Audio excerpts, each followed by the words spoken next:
We have a syringe. This is a 50 ml, 60 ml syringe, yeah? Okay, so first of all, you have to label anti for the high polar position or 90 degrees. 90 degrees if like that. Slide that. 40 degrees if like this. Okay? Or 45 degrees. Okay, up. 90 degrees if like that. Up.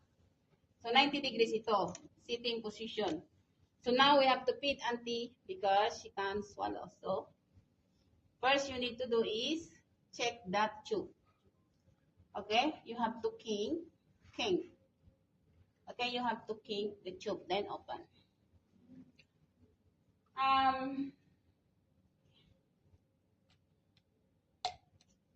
Malaki ito.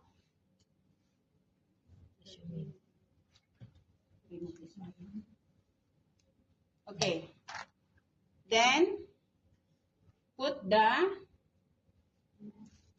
water, 30 ml or 50 ml, whatever, until 60, and then release the thing.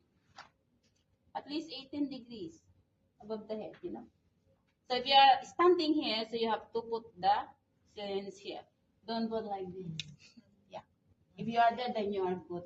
Okay. So at least 18 yan. Pataas. 18 inches yan. I forgot the towel. Okay, so that is the water. So if you see the water until here, next. The milk, no need to king again, you know. So after the milk is there, put the milk. Until the milk is finished. So when the milk is finished, close.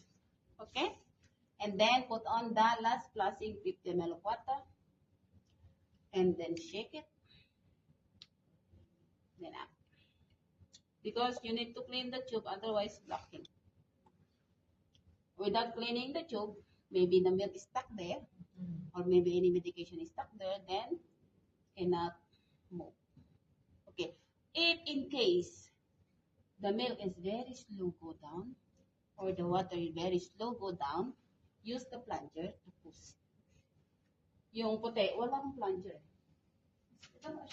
Okay, assuming this one the plunger, so just push the plunger slowly, not hard because it's pain, you know, very painful. So slowly push the plunger, then you can see running very well. Or otherwise, you can just